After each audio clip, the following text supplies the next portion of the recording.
பாருங்க. அரசு பள்ளி மாணவர் 12ஆம் படிக்கக்கூடிய பையன் சாப்பிட்டு கொண்டு இருக்கிறம்போது சுவரிலிருந்து இடிஞ்சு விழுந்து இறந்திருக்கார். இந்த மாதிரி அப்பாவி, ஏழை குழந்தைங்க வந்து உயிரிழப்பை எல்லாம் சகித்துக்கொள்ளவே முடியாதுங்க. சகித்துக்கொள்ளவே முடியாது. இது என்ன மாதிரியான ஒரு அரசு பள்ளி? வீண் விளம்பரங்கள், விழாக்கள் எடுத்து அரசு பள்ளி இப்படி இருக்கு, கல்வி இப்படி இருக்கு, அப்படி இருக்குதுன்னு சொன்னா மட்டும் பத்தாது. இது எல்லா ஜனங்களுக்கு தெரிஞ்சது தான். நீங்க விளம்பரம் குடுக்கறதுனால ஒண்ணும் ஏமாந்துற போறதில்ல. எல்லா அரசு பள்ளிகளும் இந்த லட்சணத்தில தான் இருக்கு. கிராமத்தில இருக்கிறது, வெளியில இருக்கிற பள்ளிங்கள்ல இப்படி தான் இருக்கு. அதைய சரி பண்ணாம, இந்த மாதிரி எத்தன குழந்தைங்க இறந்திருக்காங்க.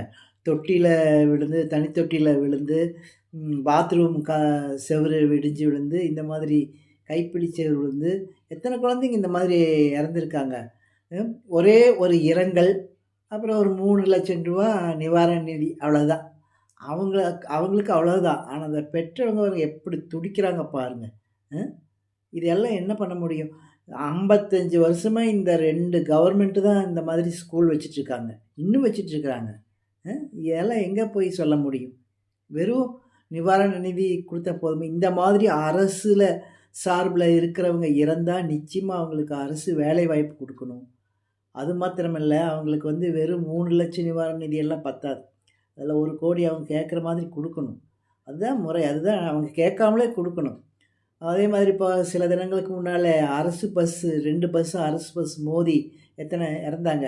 அவங்களுக்கும் அதே கதி தான். இரங்கல் 3,00,000 அவ்வளோதான். என்ன இதெல்லாம்? ஒரு அரசாங்கங்கிறது அந்த உயிர் துடிப்பு அவங்க எப்படி பேரண்ட்ஸ் துடிக்கிறாங்களோ அதை உணரணும். அதுதான் உண்மையான ஒரு அரசியல் தலைவருக்கு லட்சணம். அரசாங்கத்துக்கு லட்சணம். சும்மா ஏதோ ஒரு சாக்கு போக்கு சொல்லிட்டு இருக்கக்கூடாது. சும்மா வெட்டு விளம்பரங்க, முக்குக்கு முக்குக்கு மூலைக்கு மூலை இது பூங்காக்கள், சிலைகள் இதனால என்ன பிரயோஜனம்? அரசு பள்ளி தான் அடிப்படையானது. அத பார்க்கணும். அரசு பள்ளிகள் எப்படி குழந்தைங்க தங்குற இடம் எப்படி இருக்கு? மேல கூரை இடிஞ்சு விழுகுது. இது இடிஞ்சு விழுகுது. எவ்வளவு நாளைக்கு தான் இந்த மாதிரியே இருந்துட்டு இருப்பாங்க. அநியாயமா அந்த உயிர்களுக்கெல்லாம் ஒரு விலை இல்லையா? ஒரு மதிப்பு இல்லையா? எப்படியெல்லாம் நடக்குது பாருங்க. சாப்பிட்டு இருக்கிற குழந்தை இறந்து போயிருக்கிறான். அவங்க பேரண்ட்ஸ் எப்படி துடிக்கிறாங்க பாருங்க. இது யாரு இதுக்கெல்லாம் யார் பொறுப்பு? இதுக்கு யார் பொறுப்பு? யார் பதில் சொல்லுவா இதுக்கு? அந்த குழந்தை மறுபடியும் கிடைக்குமா?